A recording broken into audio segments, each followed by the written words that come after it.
A show that many people feel now should be simply axed, all because, of course, of the scandal surrounding it, mainly really from the former presenter, the disgraced TV presenter, I might point out, Philip Schofield. The toxic environment allegedly that he concurred on the show really did seal its death knell. But you see, ITV decided that they could revitalise the show with two family favourites, Ben Shepherd and Cat Deeley. Sadly though, the ghost of Philip Schofield alongside Holly Willoughby simply won't go away. Let me explain. Neil Sean here in the very heart of London. Nice to have your company. You all right? Yes, we all have our favourite daytime shows, don't we? Those are things we watch whether we're off work, ill, or in fact we're just at home and you sit down and think, I won't watch all of this, and suddenly you're hooked. Might be a recipe, a money-making scheme, how to save something, or a celebrity interview. Now I have to say, I was a regular on This Morning way back in the 90s. Oh yes, and people sort of say, what was it like on the show? Well, my experience was, well, I'll tell you in a while, in fact. Oh, now you see the problem that they have over at ITV is simply this, that they got two new presenters, Cat Deeley and Ben Shepherd, and they hoped that this would be the end of it. Sadly though, the audience figures show a different light. Apparently they're plummeting, advertisers are very concerned, and more importantly it appears that this golden couple of new television are not being able to pull in the viewers. Why is that? Well, some are suggesting this. It's the ghost of Philip Schofield, a man truly that disgraced the channel himself and had to resign, and of course ITV really didn't too much to protect him.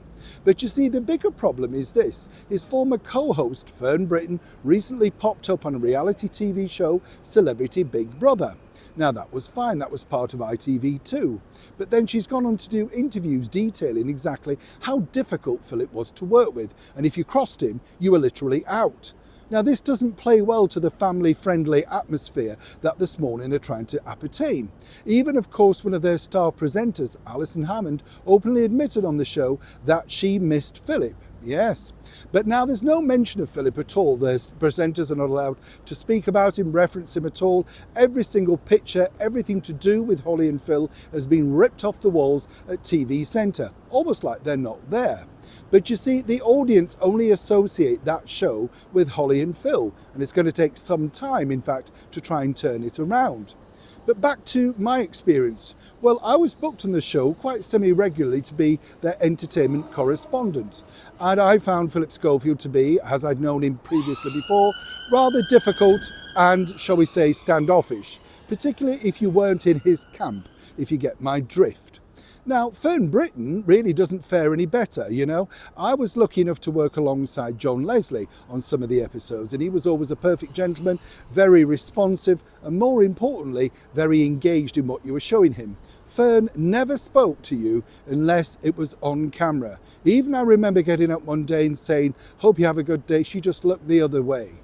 That was my experience. So while they're trying to paint, of course, Fern Britton as this warm, cuddly presenter, I would say that they were both as bad and possibly very well matched. And you know what they say, karma does come around. And for both of them now, they're definitely struggling to try and find a place in the televisual landscape. As for the latest presenters of This Morning, it's going to be, as I say, an uphill battle. And the bigger problem now is, if advertisers decide to move away, what do they do next? It is a developing story. When I know more, you'll know more. Neil Sean in the very heart of London.